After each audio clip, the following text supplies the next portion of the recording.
중세 유럽의 철학자이자 신학자인 토마스 아퀴나스가 구원받으려면 알아야 할 세 가지가 있다, 그렇게 말했습니다. 자, 우리 자막 보면서 한번 같이 읽어볼까요? 시작. 첫째는 무엇을 믿어야 하는가입니다. 이것을 제대로 알려면 사도신경을 공부해야 합니다. 둘째는 무엇을 구해야 하는가입니다. 이것을 제대로 알려면 주기도문을 배워야 합니다. 셋째는 무엇을 행해야 하는가입니다. 이것을 제대로 알려면 십계명을 배워야 합니다. 자, 저기에 사도신경, 주기도문, 십계명, 이 세 가지는 우리 기독교의 세 가지 보물이다고 말씀드릴 수 있지요. 자, 사도신경은 그리스도인의 믿음 교본이에요. 내 믿는 믿음이 뭐냐라는 걸 보여주고요. 주기도문은 그리스도인의 기도 모범입니다. 내가 어떻게 기도해야 될지를 알려주시죠. 십계명은 그리스도인의 생활 모범입니다. 내가 어떻게 살아야 될지를 보여주는 것이죠. 자, 밑에 있는 우리 노란색 글씨를 한번 읽어볼까요? 시작. 그리스도인은 사도신경대로 믿고 주기도문대로 기도하고 십계명대로 사는 사람들. 그리스도인의 정체성입니다.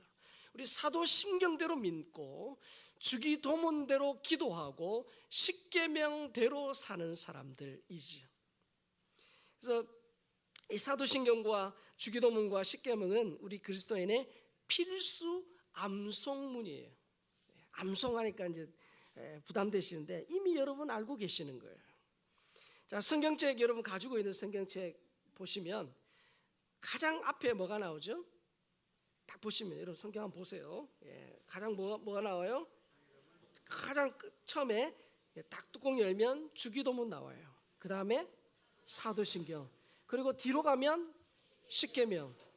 혹시 없으면은 불량품이에요. 가서 바꿔달라 그러셔야 돼요. 그래서 여러분, 우리가 이 사도신경과 주기도문과 십계명은 교회를 좀 다녔다 하는 분들은 무의식 중에 암송하고 있습니다. 이미 암송하죠. 그래서 자다가 새벽에 맞죠? 탁 깨가지고 사도신경 그러면 전능하사 천지를 만드신 쭉 나와요. 자, 앞으로 기회가 되는 대로 이 세 가지의 보물, 사도신경, 주기도문, 십계명, 이렇게 하나의 말씀도 볼 텐데요. 그 중에 첫 번째로 우리가 믿는 것이 무엇이냐는 이 사도신경을 좀 당분간 살펴보도록 하겠습니다.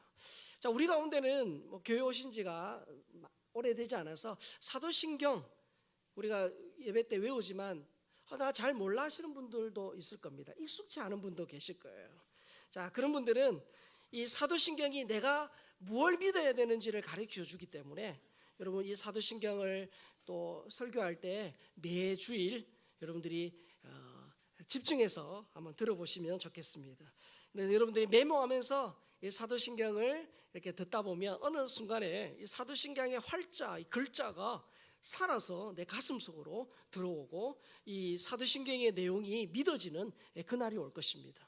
그리고 여러분 가운데 사도신경이 너무 익숙해서 잘 아시는 분들은 또 이번 기회를 통해서 튼튼한 그런 신앙의 마디를 또 한번 이렇게 만드는 그런 기회가 되었으면 좋겠습니다. 자, 사도신경은 이 기독교 역사 2000년에 가장 많이 알려지고 인정된 신앙 고백입니다. 이 사도신경은 우리 초신자들이 또 우리가 처음 교회 왔을 때도 마찬가지죠. 이 주기도문과 십계명과 더불어서 가장 먼저 배우고 암송하는 겁니다. 그래서 예수님을 믿는 사람이라면 누구나 고백해야 될 공동의 신앙 고백입니다. 사도신경은 이 기독교인이 믿어야 할 성경의 교리를 간결하게 요약해 놓은 거죠. 자, 여러분, 그러면 사도신경에서 신경이라는 말, 그건 뭘까요? 신경이라는 거. 오늘도 신경질 난다. 그거 아니죠. 이 사도신경이라는 말은 크리드라는 영어 단어인데 나는 믿습니다라는 그런 뜻의 라틴어 크레도에서 유래된 말이에요. 그래서 신경이라는 말은 이런 뜻입니다. 교리, 신념, 신조. 자, 그래서 사도신경이라는 말은 사도들의 신앙 고백, 우리의 사도들의 교리 혹은 사도 신조라고 말할 수 있지요. 여러분, 사도라는 말 들어보셨죠? 12사도. 이 사도라는 말은 예수님의 12 제자를 구분하여 그렇게 칭하는 단어로 사용이 되었습니다. 자, 그러면 왜 사도신경이라고 했느냐? 사도신경이라고 한 것은 바로 이 사도들의 신앙 고백을 근거로 해서 이 사도신경을 만들었기 때문이죠. 자, 12사도들의 신앙 고백하면 딱 먼저 떠오르는 인물 있지요. 누구죠? 베드로죠. 그렇죠. 베드로의 신앙 고백 여러분 잘 아실 겁니다. 우리 마태복음 16장 13절로 16절 같이 한번 읽어보겠습니다. 예수께서 빌립보 가이사라 지방에 이르러 제자들에게 물어 이르시되 사람들이 인자를 누구라 하느냐 이르되 더러는 세례 요한 더러는 엘리야 더러는 예레미야나 선지자 중에 하나라 하나이다. 이르시되 너희는 나를 누구라 하느냐 시몬 베드로가 대답하여 이르되 주는 그리스도시요 살아계신 하나님의 아들이시니이다. 사람들이 나를 누구라 하느냐 했을 때 세례 요한 혹은 엘리야 선지자 중 하나입니다 라고 말할 때 예수님이 제자들에게 질문합니다. 너희는 나를 누구라 하냐? 그때 우리 베드로 형님이 팍 조용하고 손 들어가지고 하신 게 뭡니까? 주는 그리스도시요 살아계신 하나님의 아들입니다 라고 고백을 하죠. 자, 그리고 우리가 흔히 의심 많은 도마다라고 말하는 이 도마의 신앙 고백이 요한복음 20장 28절에 나옵니다. 도마가 대답하여 이르되 나의 주님이시요 나의 하나님이시니이다. 이런 사도들의 신앙 고백이 성경에 있는데 이 베드로나 도마의 그런 신앙 고백은 그 개인 한 사람의 그런 신앙 고백을 넘어서 모든 사도의 신앙 고백이라고 할 수 있죠. 그래서 그런 사도들의 신앙 고백 위에 그 근거로 해서 만들어졌기 때문에 사도신경이다라고 그렇게 부릅니다. 자, 우리 기독교 역사에 있어서 유명한 그런 사람들이 사도신경에 대해서 한 말이 있는데 어거스틴이 이런 말을 했습니다. 같이 읽을까요? 사도신경은 간결하고 장엄한 신앙의 규범이다. 단어의 수에서는 간결하나 문장의 무게에서는 장엄하다. 압축해서 우리의 신앙의 내용을 썼기 때문에 단어의 수는 간결하죠. 많지 않아요. 그러나 문장의 무게는 장엄하다. 그렇게 말합니다. 그리고 종교개혁자 마틴 루터도 사도신경에 대해 이렇게 말했습니다. 사도신경은 우리나 초대 교보들이 고안해낸 것이 아니다. 마치 꿀벌들이 온갖 아름다운 곳에서 꿀을 모으듯이 위대한 사도들이 전해준 성경의 가르침을 오묘하게 요약한 것으로 어린이들과 순수한 기독교인들의 유익을 위해 만들어진 것이다. 이 칼빈도 그의 대작 기독교 강의에서 사도신경을 이렇게 극찬을 했거든요. 사도들의 신앙 고백 이른바 사도신경에는 그리스도의 탄생에서부터 죽음과 부활에 이르는 흐름이 최상의 순서로 배열되어 있다. 그곳에는 구원의 완전한 요체가 존재한다. 자, 그래서 여러분 사도신경에는 나는 믿습니다라는 그런 뜻을 가진 라틴어 크레도에서 유래되었다 제가 말씀드렸잖아요. 그래서 여러분 사도신경 우리는 전능하사부터 나오는데 원래는 나는 믿습니다 무엇을 나는 믿습니다 무엇을 그렇게 되어 있습니다. 그래서 사도신경은 12개의 나는 믿습니다라는 그런 선포죠. 12개. 제가 한 손이 없어서 이렇게입니다. 12개. 자, 그래서 여러분 나는 여기 나온 12개의 사실을 믿습니다라는 게 사도신경인데 우리가 저 사도신경 12개를 한번 볼 텐데 제가 이렇게 색깔을 달리 했습니다.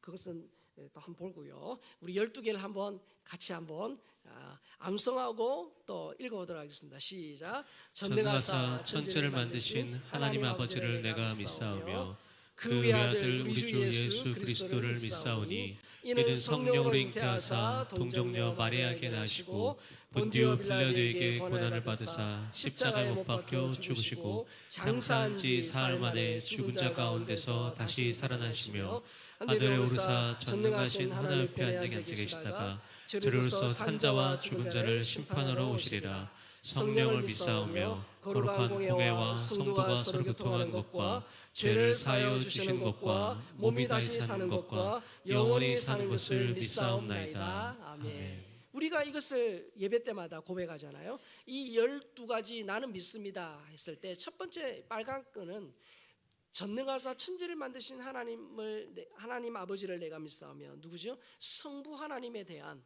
부분이죠. 그리고 2번부터 7번까지는 성자 하나님 즉 예수님에 관한 부분이고요. 8번 성령을 믿사오며, 이것은 성령 하나님에 대한 것이고요. 9번 교회에 대한, 그리고 10번부터 12번은 성도의 이 구원에 대한 고백입니다. 이 짧은 12개의 나는 믿습니다라는 이 내용 속에 우리가 믿어야 할 삼위일체 하나님과, 그리고 교회에 대한, 그리고 우리 믿음의 고백에 대한, 우리 성도의 구원에 대한 고백이 담겨져 있죠. 자, 그러면 여러분, 성경을 주셨음에도 불구하고 왜 사도신경을 우리가 알고 고백하느냐? 사도신경을 만든 이유가 있겠죠. 이 사도신경은 크게 두 가지의 어떤 이유들 때문에, 실제적인 필요 때문에 만들어졌습니다. 첫 번째는 뭐냐면 세례 교육용 믿음의 교과서예요. 우리도 다 세례를 받잖아요. 이 세례를 받을 때 과연 세례 받을 때 뭘 믿느냐? 우리 신앙의 고백을 정립해서 온전한 믿음을 가지기 위한 방편으로 이 사도신경을 만들었고, 이 사도신경을 가지고 세례 교육할 때 그렇게 내가 뭘 믿는지를 교육한 거죠. 여러분, 사도신경은 2세기 로마 교회에 세례 교육을 할 때 신앙 고백문으로 사용이 되기 시작해서 지금까지도 모든 교회에서 그렇게 고백하는 믿음의 교과서예요. 자, 여러분, 우리 믿음 할 때 믿음은 전인적이어야 해요. 전인적이란 말 아시죠? 일단 지적이고 정서적인, 의지적인 이 3요소가 분명히 있어야 돼요. 그래서 여러분, 이 믿음의 내용이 뭔지 잘 알아야 합니다. 왜 우리가 성경 공부를 하고 성경을 읽고 큐티를 하고 하죠? 알지 않으면 행할 수 없어요. 그래서 우리가 알아야 됩니다. 그래서 여러분들이 개인적으로 성경을 볼 때나 또 설교를 통해서 사도신경에 이런 내용이구나, 사도신경에 이런 거구나 하는 것들을 우리가 지적으로 알아야 돼요. 자, 지적으로 아는 것에서 그치면 안 됩니다. 가슴으로 어떻게 해요? 확신해야 돼요. 진짜구나. 이게 내가 붙들어야 될 내 믿음의 내용이구나라는 걸 가슴에 어떻게 마음에 새겨야 되는 거예요. 그리고 어떻게 되죠? 삶의 현장에서 의지적으로 살아내는 것이 필요합니다. 이 3요소가 반드시 있어야 돼요. 그래서 여러분, 우리의 믿음이라는 열차, 내 믿음의 열차는 반드시 알미라는 그런 역을 출발을 해야 되고, 그리고 마음이라는 터널을 통해서 이 삶이라는 종착지까지 가야 돼요. 자, 근데 우리 장로교인들은 많이 알아요. 많이 배웠어요. 성경 공부도 많이 해요. 그래서 많이 아는데 어떻게 해요? 그 뒷부분이 약해져요. 그래서 흔히 예수 믿는 사람들을 조롱할 때 이렇게 말하잖아요. 예수 믿는 예수쟁이들은 물에 빠지면 입만 동동 뜬다. 그런 우스갯소리 하는데, 우리 많이 알아야 돼요. 그러나 알면서 그치면 안 돼요. 그래서 머리는 큰데 가슴은 작고 손은 빈약한 그런 기형적인 사람이 되면 안 되죠. 그래서 여러분, 우리가 이 세 가지 요소가 반드시 있어야 되는데, 그래서 여러분, 먼저 알지 못하면 행할 수 없어요. 그래서 신앙의 첫 단추 뭡니까? 믿음의 내용을 아는 것, 이것이 중요합니다. 그래서 예수님도 제자들에게 믿음의 내용이 무엇인지 질문하셨잖아요. 그래서 너희는 나를 누구라고 하느냐라고 물으신 겁니다. 그래서 여러분, 신앙의 고백, 내 신앙의 고백은 옵션이 아니에요. 신앙 고백하면 좋고 하지 않아도 상관없는 그런 것이 아니죠. 이 사도신경은 예배의 시작을 알리는 순서도 아닙니다. 반드시 내 신앙이 무엇인지를 분명하게 고백할 수 있어야 돼요. 그래서 여러분, 혹여나 교회 오신 지 얼마 되지 않으셔서 사도신경이 뭐지? 잘 모르시는 분들은 이번 쭉 되어지는 설교에 맞춰서 내용들을 암송하셔가지고, 여러분들이 어느 순간에도 당신이 믿는 믿음이 뭡니까? 라고 물었을 때 저는 전능하신 하나님을, 아버지를 믿습니다. 사도신경의 그 내용대로 알고 믿고 고백할 수 있어야 되죠. 누가복음 12장 8절 9절에 보면 이렇게 되어 있죠. 내가 또한 너희에게 말하노니 누구든지 사람 앞에서 나를 시인하면 인자도 하나님의 사자들 앞에서 그를 시인할 것이요, 사람 앞에서 나를 부인하는 자는 하나님의 사자들 앞에서 부인을 당하리라. 이 신앙의 고백이 굉장히 중요해요. 그래서 우리가 세례받을 때 예수님을 나의 구원자와 인생의 주인으로 그렇게 고백하잖아요. 특별히 우리 교회는 세례받을 때 세례 이 간증문 쓰잖아요. 참 힘들어하셔요, 다들. 그런데 할 때는 힘들지만 그 시간을 통해서 내가 믿는 믿음이 뭐냐, 내가 세례받기 전, 세례받은 과정 이후에 어떻게 살겠느냐를 고백할 때 자신의 신앙을 한번 점검할 뿐만 아니라 그 간증물 쓰는 본인과 또 듣는 성도들이 참 은혜를 많이 받아요. 그래서 우리의 신앙의 고백이 굉장히 중요합니다. 자, 사도신경은 크게 두 가지의 필요, 실적인 필요 때문에 만들어졌다고 했는데, 첫 번째 뭐였죠? 신앙 고백을 위한 세례교육 교과서였죠. 또 하나는 뭡니까? 둘째는 뭡니까? 이단에 맞서 신앙을 지키기 위해서 그런 실제적인 필요 때문에 사도신경을 만들었습니다. 여러분, 말세가 될수록 사이비와 이단들이 극성을 부릴 겁니다. 활기를 칠 거예요. 근데 사도신경을 알고 믿고 행함으로 이 정통신앙, 성경에 근거한 정통신앙을 지키는 것은 현세와 내세에 있어서 굉장히 중요합니다. 여러분, 사이비와 이단들도 자신들을 기독교인이라고 말합니다. 기독교인이라고 말해요. 신천지, 특별히 대한예수교 장로의 가장 많잖아요. 대한예수교 장로의 로고를 그대로 이렇게 도용해서 위장교회를 세웠어요. 그래서 그 교회에서 신앙생활하다 보면 나도 모르게 어떻게 해요? 신천지에 대해 빠지게 됩니다. 그래서 여러분, 겉으로 봐서는 이단인지 정통인지를 분간하기 어려워요. 자, 그러나 깊숙이 들어가서 그들이 뭘 믿느냐, 그것을 보면 가짜인지 진짜인지가 판가름 나죠. 그래서 이단과 사이비가 믿는 내용은 앞으로 우리가 살펴볼 그런 사도신경의 그런 신앙 고백과는 매우 다릅니다. 사진에서처럼 이단은 양의 탈을 쓴 늑대예요. 늑대. 그래서 양처럼 보이지만 그 속에는 늑대가 있는 거죠. 이단과 사이비의 함정에 빠지지 않기 위해서 내가 믿는 내용인 이 사도신경을 잘 알아야 합니다. 자, 우리는 공예배 때마다 사도신경을 암송합니다. 새벽에도 또 공예배 때도. 자, 과연 그러면 우리가 이렇게 사도신경을 함께 고백하는 이유가 뭐냐는 거죠. 그 이유가 오늘 본문에 나옵니다. 히브리서 저자는 사도신경을 고백해야 할 이유를 오늘 본문에서 두 가지로 그렇게 말합니다. 자, 히브리서 10장 23절 24절 먼저 읽겠습니다. 시작. 또 약속하신 이는 미쁘시니 우리가 믿는 도리의 소망을 움직이지 말며 굳게 잡고 서로 돌아보아 사랑과 선행을 격려하며. 자, 사도신경을 우리가 예배 때마다 고백해야 할 이유가 있어요.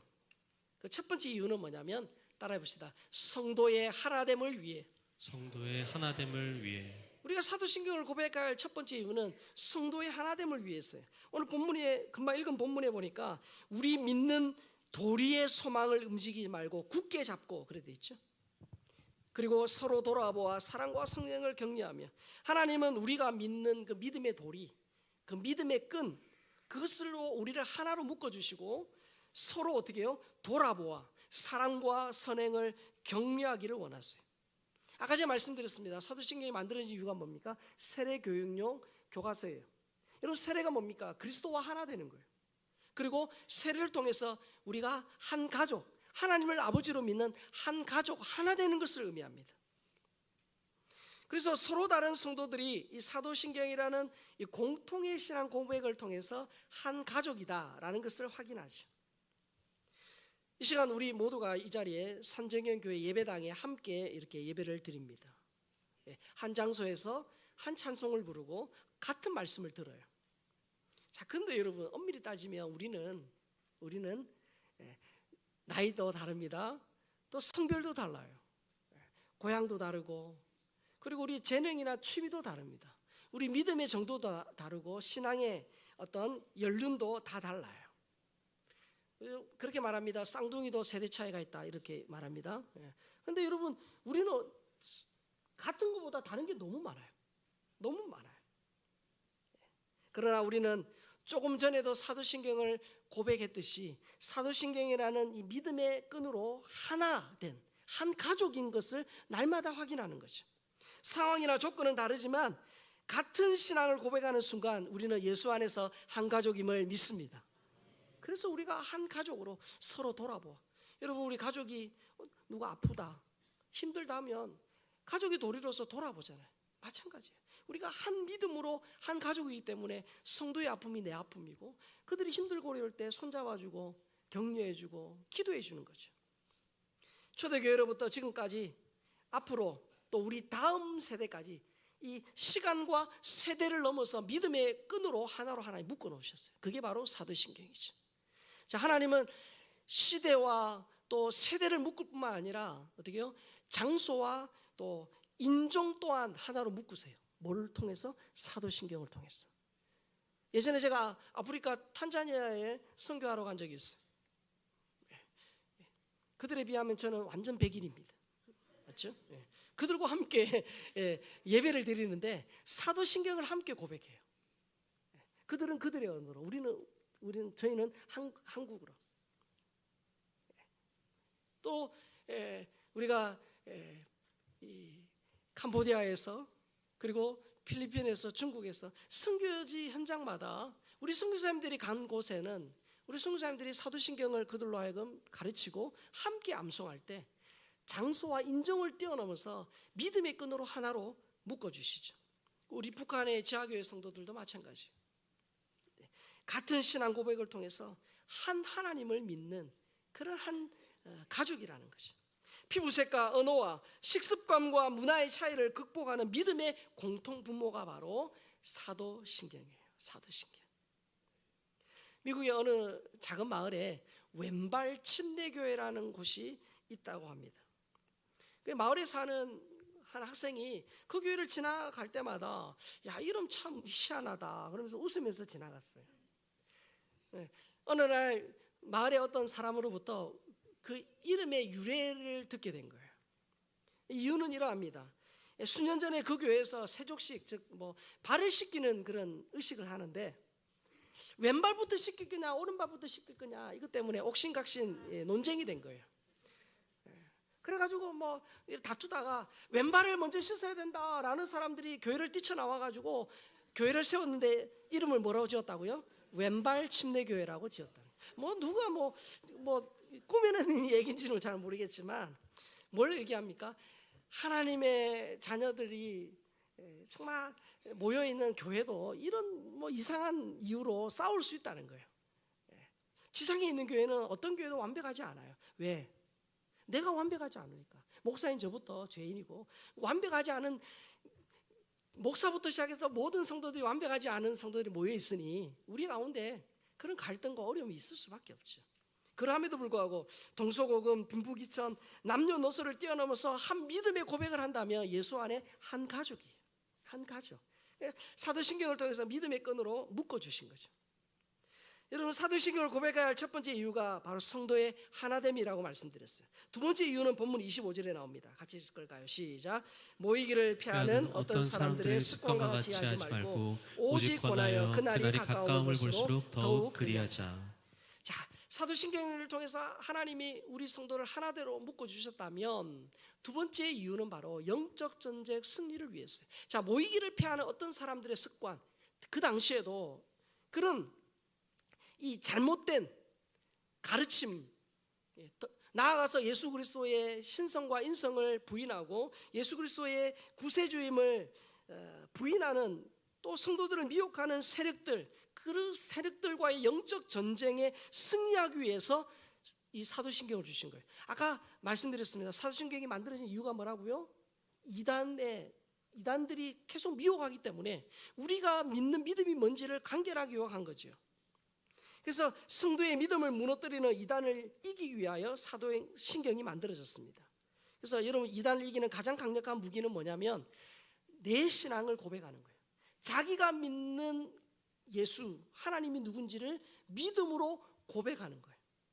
그 믿음으로 고백할 수 있으면 어떤 이단이 와서 뭐라고 해도 내 믿음은 이겁니다라는 분명한 확신과 믿음이 서 있으면 이단들도 어떻게 해요? 확실하게 서 있으면 한두 번 하다가 갑니다. 여러분, 신천지는 사도신경을 외울까요? 안 외울까요? 네, 저는 항상 확률 50% 찍어도 둘 중에 하나는 맞는 것만 질문드리잖아요. 신천지는 사도신경 고백하지 않습니다. 왜냐? 사도신경은 사도들의 고백이 아니다 그렇게 말하고 성경이 없다 그렇게 말합니다. 그래서 신천지는 사도신경을 고백하지 않아요.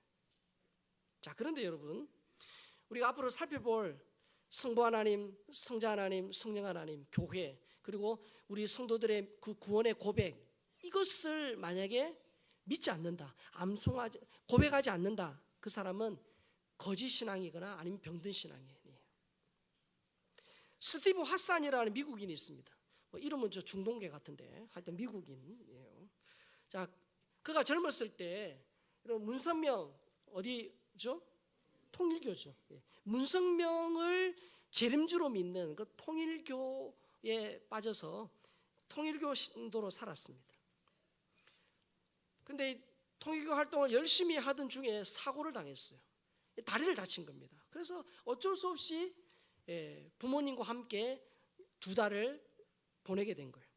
이 부모님들이 간곡하게 2달 동안 이 이단에서 나오라 그렇게 간곡하게 권면하고, 그리고 정말 사랑으로 잘 돌봐줬어요.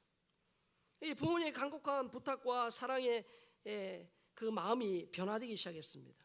결국은 이단에 세뇌되었던 그가 회개하고 통일교회에 나와서 이단 상담가로 그렇게 이단 상담가가 되어서 이단에 빠진 사람들을 돕는 그런 사역을 했습니다. 이 스티브 핫산이 자기 어떤 경험을 근거로 해서 사람들이 이단에 빠지는 이유가 뭔지를 연구하고 그 4가지 것들을 이유를 이렇게 발표를 했는데, 이단에 빠지는 이유를 바이트 모델, BITE, 바이트 모델로 그렇게 설명을 한 거예요. 여러분, 영어로 바이트 뭐죠? 물다라는 뜻이잖아요. 그래서 이 영어 단어의 첫 글자, 미국인들이 이런 거 참 잘해요. BITE, 다 외우기 쉽게. 그렇게 첫 글자를 따서 이단에 미혹되는 유형과 특징을 분석했습니다. 마치 이단에게 물리듯 미혹되고 붙잡히는 4가지 이유를 밝혔는데, 첫 번째 B가 뭐냐면 Behavior Control이에요. 영어를 제가 밤에 공부해서 발음이 좋지 않습니다. 여러분, 이게 뭐냐면 행동을 통제하는 거예요. B. 그래서 여러분, 이 이단은 행동을 통제해요. 그래서 여러분, 이단과 만나면 꼭 특정한 날짜에 성경 공부를 해요.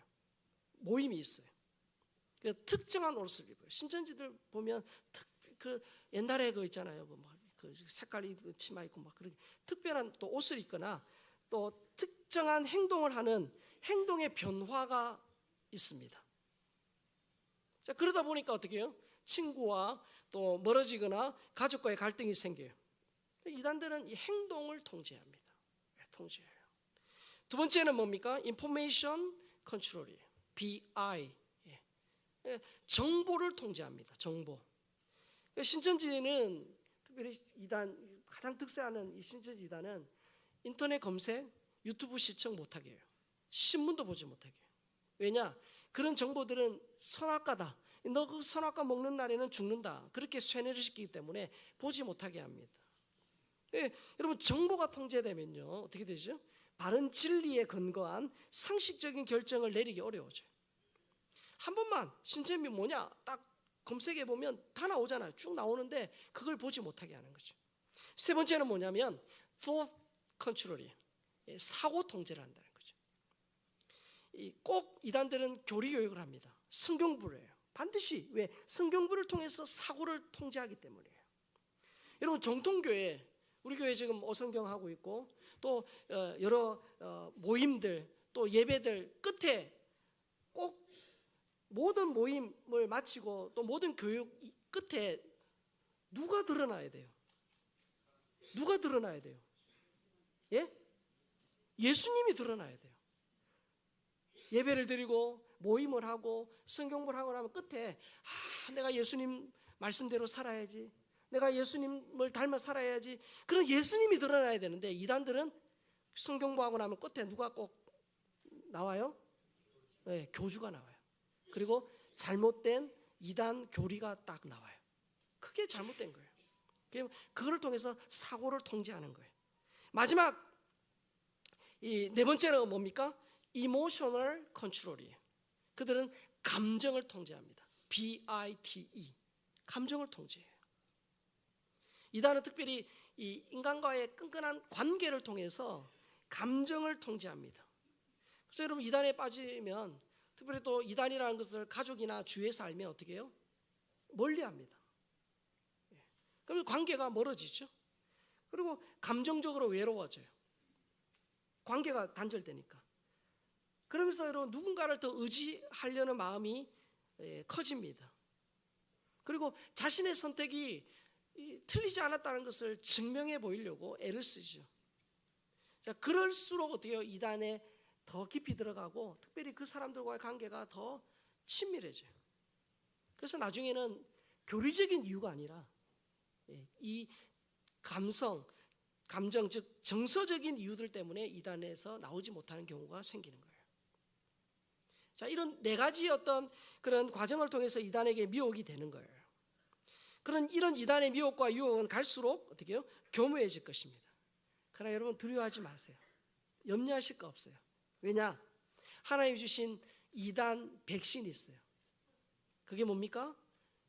우리 성경에 근거해서 내가 무엇을 믿어야 될지에 대한 분명한 신앙의 고백, 사도신경을 주셨다는 거예요. 그래서 사도신경을 알고 믿고 행함으로 그런 이단의 미혹으로부터 우리를 보호하시는 거예요. 여러분 다음 주부터 사도신경 이렇게 본격적으로 할 텐데 기대가 되세요? 기대가 되셔야 돼요. 왜? 사도신경 너무 잘 알지만, 자, 여러분 사도신경은 우리를 하나로 묶는 믿음의 끈입니다. 이 믿음의 끈. 그래서 우리를 하나로 묶는 거예요. 더불어서 사도신경은 이단의 미혹으로부터 우리를 지켜주는 믿음의 울타리예요. 이 울타리를 밖을 넘어가면 어떻게 해요? 이 믿음이라는 우리 사도신경이라는 울타리를 탁 뛰어넘는 순간에 곁길로, 잘못된 길로 갈 수 있어요. 그래서 우리의 믿음을 지켜주는 안전한 울타리예요. 믿음의 울타리. 그래서 사도신경의 고백을 따라가면 믿음의 경주에서 낙오하거나 곁길로 가지 않습니다. 그래서 사도신경의 그 신앙 고백 위에 설 때 주님 다시 오실 그날까지 우리의 믿음을 지킬 수 있는 거예요. 자, 12개 나는 믿습니다.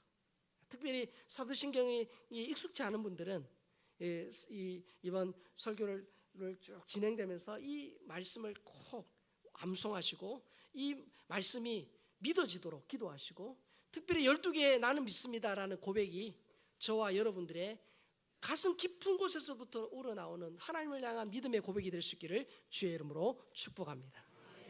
그래서 사도신경을 통해서 내 신앙이 뭔지를 분명히 알고, 그래서 누구를 만나든 그 사람에게 마치 사도들이 예수님께 신앙을 고백한 것처럼 그들에게 신앙을 고백하고, 내 신앙을 고백할 때 나뿐만 아니라 그 사람에게도 예수 그리스도가 증거되고 함께 그 믿음의 끈으로 묶여지는 귀한 역사가 일어나기를 다시 한번 주의 이름으로 축복합니다.